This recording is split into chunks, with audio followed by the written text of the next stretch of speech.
Olá pessoal, meus cumprimentos a todos e todas, aqui o professor Jonathan e nós vamos dar continuidade aos nossos estudos sobre pneumática hidráulica. Aqui eu tenho um material de aula que deve nos assistir ao longo do curso na disciplina, tá bom?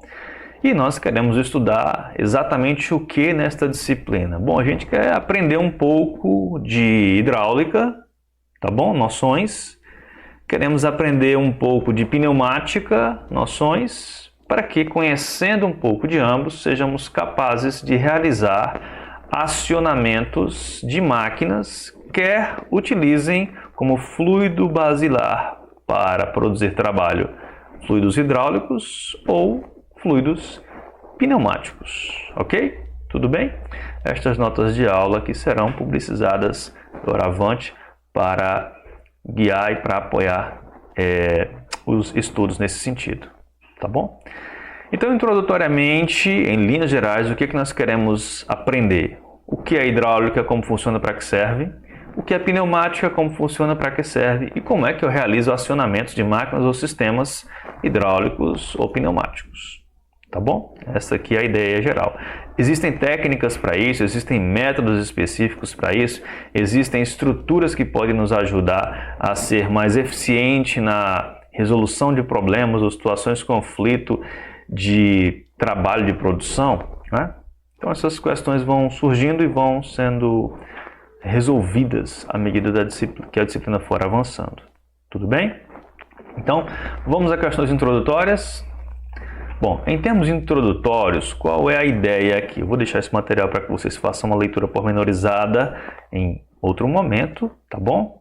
Mas eu vou destacando alguns dos pontos que julgar importantes neste primeiro momento. Bom, a indústria utiliza em larga escala e em vários processos os dois fluidos ora citados, fluidos que são pneumáticos ou fluidos que são considerados hidráulicos, tá bom? Estes fluidos têm para nós características específicas que dizem respeito à compressibilidade dos fluidos, ok? Teoricamente ou na teoria nós dizemos que todos os fluidos são compressíveis, ok? Todos os fluidos são compressíveis. Entretanto, a taxa de compressibilidade de alguns fluidos é tal que beneficia aplicações com especificações de força, potência e velocidade em um ambiente e um outro que beneficia as características opostas às que foram apresentadas anteriormente. Ok? Bom, em termos de terminologia, quando nós mencionamos a palavra pneumático na indústria, nós não estamos fazendo uso da ideia de pneumática em termos gerais, aleatórios. Para nós, em termos industriais, pneumático diz respeito ao uso do ar comprimido, para fins industriais, ok? Então, em termos de praxis industrial, a pneumática é o ar comprimido de tal forma que agora ele seja, o que ele possa ser utilizado, aplicado para fins de produtividade no processo, ok? E a hidráulica utiliza fluidos que são, via de regra, no seu estado líquido, ok? Tá bem? Que são utilizados para os mesmos propósitos. Então, em linhas gerais, olha, eu vou fazer um resumo bem simples aqui, só para a gente introduzir o conhecimento. Olha só, hidráulica, vamos trabalhar com fluidos líquidos, óleos, tá bom? Pneumática, vamos trabalhar com fluidos em estado gasoso, ok? O ar, ok? Você poderia parar um pouquinho e pensar num exemplo do dia a dia, onde você tem um fluido hidráulico, um sistema hidráulico trabalhando? Poderia? Deixa eu te perguntar, quando os automóveis são postos em oficinas ou, por exemplo, em postos de combustível e ali o dono do carro para o carro sobre uma leva-car, né? E o mantenedor, o rapaz, a pessoa, o profissional que vai substituir o óleo do motor do carro, ele levanta o carro, né? Ele pressiona uma botoeira e aquela botoeira faz o acionamento de um sistema de tal forma que o carro levanta lentamente. Você percebeu isso? Aquele tipo de sistema é hidráulico ou pneumático, né? Bom, notadamente, você deve ter percebido a presença de bastante sujidade ao redor, ou um cheiro bem característico, bem forte, não é? Ou mesmo a velocidade. Muito bem, estas são algumas das características da hidráulica, né? Da hidráulica, ok? Mas já que eu falei em motor e óleo de motor, bom, aquele sistema do carro que tem um fluido percorrendo todo o conjunto de engrenagens ali. É um fluido hidráulico ou pneumático, né? Bom, é um fluido de natureza hidráulica que naquele instante, naquele momento no projeto lá, do motor do carro, ele não tem a função de transmitir trabalho, força, potência, mas de gerar lubrificação e arrefecimento por meio da redução de atrito entre as superfícies mecânicas em contato, não é? Entretanto, ainda no exemplo automotivo, quando você e eu pensamos na estrutura que é o habitáculo do carro e normalmente muito quente, não é? Você usufrui de um sistema tal que um fluido passa por um compressor vai captando essas palavras-chave que a gente vai trabalhar na disciplina. Um compressor, logo depois ele passa por uma outra válvula, ele vai modificando o seu estado físico de gás para líquido, de líquido para gás, e ao fazê-lo, ao modificar o seu estado físico, ele absorve calor de um ambiente específico, não é? Absorve calor de um ambiente para mudar o seu estado físico ali. Muito bem, eu estou falando exatamente do compressor, do sistema de ar-condicionado do carro, onde um fluido sai de um estado físico para outro, passando por pontos intermediários, e em tais pontos o que acontece? A compressibilidade deste fluido, ok? Daqui a pouco a gente vai conversar um pouco mais sobre esta característica de fluidos que são compressíveis e incompressíveis e quais são os efeitos destes fluidos ou desta propriedade no sistema, ok? O que eu quero dizer aqui introdutoriamente, você percebe a existência no seu dia a dia de sistemas que são compressíveis e compressíveis e incompressíveis, não é? Você tem fluidos que são compressíveis claramente e fluidos que são incompressíveis, né? Claramente perceptíveis. Bom, um outro exemplo para a gente finalizar esta etapa introdutória seria se nós pensássemos numa seringa. Esta seringa de uso normalmente hospitalar, não é? Você tem ali um fluido na seringa que é utilizado para a inserção de um medicamento, né, intramuscular, intravenoso e por aí vai, né? Aquele fluido na seringa apresenta uma propriedade específica, não é? Ele é compressível ou incompressível? Incompressível, não é? Bom, e dentro deste exemplo ainda nós temos mais duas ideias. Você lembra de situações nas quais um paciente está com algum tipo de patologia referente ao seu sistema respiratório e normalmente os hospitais ajudam e ministram medicamentos às pessoas que utilizam o chamado aerosol, um tipo de ar, um tipo de fluido comprimido com fins específicos e agora para aplicações médicas, medicinais, né?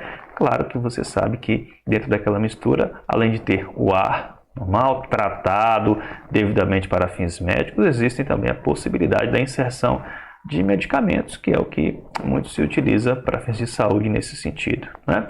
Bom, e para encerrar esta etapa de exemplos, Quem já foi ao dentista e lembra que em um dado momento da limpeza, né, da remoção de sujidade, do clareamento dos dentes, o profissional ele apresenta um jato de água na parte da coroa do dente para fazer a limpeza, não é?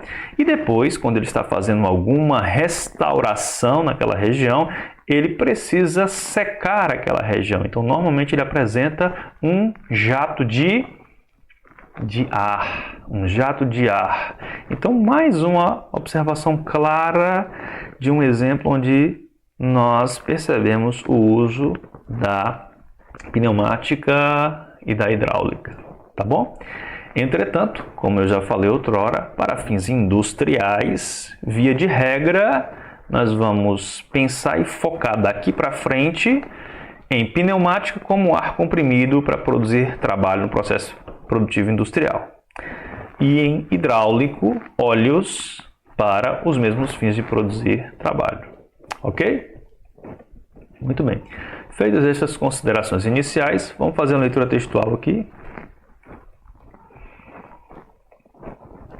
Bom, a gente tem aqui no século XIX surgiram as primeiras máquinas pneumáticas complexas, as locomotivas e perfuratrizes de minas de carvão. Essas máquinas utilizavam vapor aquecido e não ar comprimido propriamente dito. Entretanto, os princípios envolvidos no funcionamento são idênticos. Hoje, o que é muito parecido dentro desse processo de sistema de utilizar vapor aquecido, né? O vapor. Quem desejar pesquisar, conhecer um pouco mais sobre isso, pode pesquisar sobre as caldeiras a vapor, sobre as autoclaves, ou pode visitar indústrias de recalchutagem, por exemplo, indústrias de recalchutagem de pneus, indústrias que produzem borrachas específicas para estes fins, né? Então é muito comum neste processo extrusagem, ok? Aquecimento do fluido, vapor direcionado para um fim específico, tá ok? Bom, as aplicações gerais da pneumática, parafusadeira. Professor, uma parafusadeira pneumática, eu só conheço a elétrica. Até então. Mas a pneumática pode ser utilizada como um atuador rotativo, nome que nós apresentaremos futuramente em termos genéricos, ok? Para parafusadeira, rebitadeira, lixadeira, bico de limpeza, prensas, ok? Ferramentas de estampo, corte, ferramentas odontológicas, ok? Quando eu falo em indústria, pessoal, a indústria metal-mecânica, a indústria elétrica e a chamada também indústria da saúde, ok? Por isso que aparece aqui, ó, odontológica, tá? E aí eu poderia já introduzir uma outra pergunta que seria: aquele tipo de compressor utilizado no consultório odontológico é um compressor que tem o ar purificado, tratado ou não? Ele pega o ar do jeito que estiver na atmosfera e coloca na parte de limpeza do paciente, né? Na parte dentária do paciente. Bom, é claro que, já vou responder aqui, é claro que este ar precisa ser pré-tratado, intratratado e pós-tratado, né? Ele precisa ser tratado em todas as etapas, antes, no meio, antes, durante e depois, né, do processo de utilização, ok? Só para deixar sem dúvidas essa questão da utilização segura para fins tanto industriais que tratam com máquinas, quanto industriais que tratam com seres humanos, né? Ou as máquinas orgânicas que somos nós. Muito bem, ok? E também o alerta de que, no futuro, se vocês forem fazer a especificação de um compressor odontológico, lembrem que esse tipo de compressor precisa de propriedades específicas de limpeza, ok? De garantir que não haja contaminantes, ok? O que mais a gente tem? Equipamentos de pintura industrial ou pintura profissional de baixa escala, não é? Quem lembra de ter passado em uma loja específica e perceber nas ruas da sua cidade que um rapaz, um profissional, está pintando uma bicicleta, o quadro de uma bicicleta, não é? ou está pintando lá o chassi de uma moto ou qualquer outro item, né? Você percebe então que há a tinta num vasilhame, uma pistola, e existe uma mangueira conectando-se até uma máquina geralmente um pouco grande, né? O tamanho dela, via de regra, aproxima-se do tamanho de uma mesa de trabalho convencional. E essa máquina emite um pouco de som, um barulho específico, né? E também tem um grande reservatório acoplado a esta máquina, ok? Que nós daremos o nome mais à frente de compressor, ok? Compressor, tipos de compressores, tá bom? Bom, equipamentos de injeção e similares. Então, na tabela a seguir, a gente vê algumas características técnicas de comparação da pneumática com outras técnicas de acionamentos, ok? Então, atenção aqui, agora é o seguinte, olha só. O que é muito importante perceber aqui agora, nesse momento, quando a gente pensa sobre pneumática, ok? Acionamento pneumático, que é o que é pneumático? Por ar comprimido. Joia. Acionamento hidráulico, onde eu vou utilizar fluidos líquidos com baixíssima taxa de compressibilidade, ok? Ou seja, o fluido quase não reduz o seu volume, tá bom? Mas eu também tenho a opção de utilizar sistemas que são eletroeletrônicos. Tá bom? Então, a pergunta para vocês seria o seguinte: você está na empresa, na reunião de trabalho da engenharia, e é perguntado para vocês o seguinte: vamos acionar esta máquina com qual sistema? Você tem que responder se vai ser hidráulico, pneumático ou eletroeletrônico. Ok? Então, é você que tem que fazer esta apreciação dos prós e contras, vantagens e desvantagens do sistema. E aqui uma tabela que visa nos auxiliar neste pensamento introdutório. É claro que ela não limita-se a isto, você vai expandindo a tabela, o seu conhecimento e a sua aplicação à medida que for tornando-se mais especialista na área que estiver trabalhando, ok? Mas introdutoriamente a gente tem que pensar em comparar parâmetros entre os três tipos de acionamentos. Vamos observar o seguinte: aqui eu tenho a característica técnica e suponhamos que o sistema que será utilizado precisa de elevadíssima força, grande força para realizar o acionamento, não é? Ou seja, nós queremos levantar um sistema de 30 toneladas. 30 toneladas. Bom, é uma força grande, não é? Precisa de uma força grande para levantar 30 toneladas. Então a pergunta é o seguinte, olha só, sistemas pneumáticos, a natureza de força é pequena, preste atenção nessas características. Sistemas eletroeletrônicos, a natureza de força é pequena, ok? E sistemas hidráulicos, a força despendida, normalmente produzida, é grande. Ok? Esta é uma característica primária, tá bom?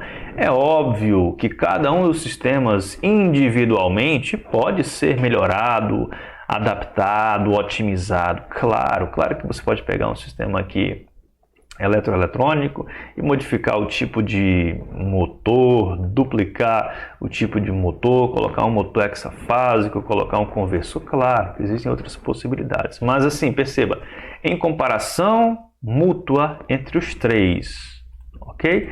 Qual é o elemento que salta à vista imediatamente, ok? É isto que eu quero que você comece a observar. É como se fosse a natureza do sistema hidráulico. A principal natureza do sistema hidráulico é ter força, maior força. Torque, quem tem mais torque? O binário conjugado de saída. Bom, quem tem mais torque, no caso aqui, é um sistema eletroeletrônico e também um sistema hidráulico. O pneumático já é baixo, ok? Movimento linear, você tem alto, fácil e de alta velocidade, no caso da pneumática, fácil, mas de média velocidade no caso da hidráulica, e no caso aqui da elétrica, ter um movimento linear é complicado, ok? Tem complicações nesse sentido aqui. Movimento rotativo. Bom, a pneumática aqui, ela tem o topo nessa característica, ok? Altas rotações, tá bom? O fato que faz com que a maior parte das parafusadeiras industriais seja pneumática, ok? É uma das várias características, tá bom? Daqui a pouco a gente vai também aprender um pouco mais sobre essa questão do ambiente. Eu acho que na tabela está aqui já, tá bom? Bom, a média de rotações, no caso da hidráulica e no caso da eletroeletrônica, regulagem de força e velocidade. Bom, este aqui é um prejuízo, uma desvantagem da pneumática, ok? Via de regra, quando você está trabalhando com o sistema pneumático, é complicado você conseguir controlar a velocidade. Dá para controlar, professor? Dá, mas é mais delicado, é ruim conseguir controlar a velocidade. Bom, indo para o oposto, no caso da elétrica, então, isso é muito fácil, muito simples, é excelente controle de velocidade, né? O controle de velocidade da elétrica é excelente e o hidráulico é bom, um bom controle, né? Ou uma boa característica, tá bom? Acúmulo e transporte de energia. Bom, é muito fácil você acumular energia no sistema pneumático, difícil no sistema hidráulico e fácil no sistema eletroeletrônico, ok? Bem, aqui nós vamos ter dois nomes específicos e só para fazer um pareamento aqui a gente tem claramente dois armazenadores de energia muito presentes, muito comuns no nosso sistema, né? Nosso sistema eletrônico, eletricidade. Popularmente a gente utiliza muitos capacitores e indutores, né, no sistema para isso, o armazenador ou consumidor de energia, né? Aqui nós vamos ter um análogo do capacitor para guardar energia no sistema, ok? Um análogo que serão os nossos reservatórios, ou tanques, ou balões, ou pulmões, tá bom? Que a gente vai trabalhar nesse sentido. A linguagem técnica que a gente vai utilizar é a normativa, que é o reservatório, tá bom? O reservatório do compressor, por exemplo, tá bom? Já no caso da hidráulica, aqui é difícil você fazer o acúmulo e transporte de energia. Por quê? Porque fundamentalmente a hidráulica vai trabalhar com fluidos incompressíveis, ok? Incompressíveis. Então, armazenar energia ali é muito difícil, muito mais difícil. Okay? Via de regra, a energia que é desprendida no elemento terminal de um êmbolo é imediatamente transmitida para o elemento final. Eu queria que você lembrasse agora da seringa, do exemplo da seringa, né? O exemplo da seringa. Você aperta a seringa na parte final do êmbolo e na outra extremidade a injeção já apresenta essa energia transmitida em velocidade, né, no fluido por ali escorrido. Não é? Bom, em relação à sensibilidade ao ambiente, aqui é um item importante para a gente atentar, ok? Todos são, mas este aqui é um dos itens que chamam muita atenção, perceba, porque a pneumática ela é não sensível à sensibilidade do ambiente, enquanto os outros dois são mais sensíveis, ou seja, via de regra, na pneumática você pode desprender o ar pós-tratado com tratamento mínimo para o ambiente, sem grandes complicações, ok? Na hidráulica não, você não pode jogar o ar, o óleo fora no sistema. Você não pode jogar o óleo no meio ambiente, você não pode fazer isso. E idem para a elétrica, né? Você não pode descartar produtos eletrônicos no meio ambiente, né? No meio ambiente. Tá bom? Existe um impacto significativo nesse sentido, ok? No caso do ar, não. No ar, feito um tratamento inicial, simples, né? Removendo a quantidade de óleo do sistema, isso fica bem fácil de desprender para o ambiente, né? Ok? Não, eu não me confundi quando disse removendo a questão de óleo. Daqui a pouquinho vocês vão entender por que eu falei óleo na pneumática. Óleo na pneumática. Ok? Não me confundir, a gente tem que retirar. E posso até antecipar já, todo sistema pneumático vai passar por um compressor, não é? Vai passar por um compressor, porque tem que comprimir, compressor, tem que comprimir. Então, este compressor tem partes móveis, correto? Ok? Estas partes móveis, com o tempo, deverão aumentar muito seu impacto, seu atrito, e precisa de um fluido que tenha adesão nas paredes das partes móveis para minimizar o atrito e aumentar a vida útil desta máquina. Por esse motivo é correto dizer que todo sistema pneumático tem um limiar mínimo de óleo que é destinado especificamente a permitir que na tubulação e no compressor haja lubrificação das suas partes móveis, ok? Daí, quando eu tiro este ar do sistema e devolvo para o meio ambiente, eu tenho que purgar, retirar a umidade e tenho que retirar o óleo do sistema, ok? Poderia fazer uma pergunta aqui agora dizendo o seguinte, e no caso dos compressores que são destinados à indústria odontológica, né? À indústria médica? Bom, aí você tem tipos de compressores específicos com vidas úteis diferentes daqueles que utilizam, obviamente, o fluido lubrificante conhecido e já mencionado, ok? O que é um rico ambiente de estudo para todos nós, tá bom? Muito bem. Custo energético, pneumática médio, eletricidade médio e hidráulica alto. Alto custo energético, ok? Risco de manuseio, aqui baixo risco de manuseio, tá bom? Aqui médio risco de manuseio e aqui alto risco de manuseio, principalmente pelas questões de armazenamento de energia e de carregamento do sistema, não é? Ok? Então, considerando aqui o texto de Pequeno 2007, os sistemas pneumáticos podem ser compostos de diversos tipos de sistemas e equipamentos, ok? Alguns destes itens nós vamos começar a mencionar agora, tá bom? Olha só, cilindro, motor, válvula, chave de fim de curso, sensor, relé, sinalizador, uma lâmpada ou um buzzer, microcontroladores, controlador, lógico programável, ok? E similares ou intermitente, ok? A fim de que os chamados atuadores, que são atuadores, são cilindros e motores, tá bom? Executem uma função pré-estabelecida, joia? Então, em termos introdutórios, o que a gente tem aqui? Um sistema variado que vai utilizar fluidos ou que vai utilizar como elemento propulsor de movimento de trabalho, não a energia elétrica, mas a energia hidráulica ou pneumática, ok? Joia? No próximo encontro, já na sequência, eu vou trabalhar sobre as propriedades dos fluidos, ok? Então, daqui a pouquinho a gente volta trabalhando sobre isso aqui, propriedades dos fluidos.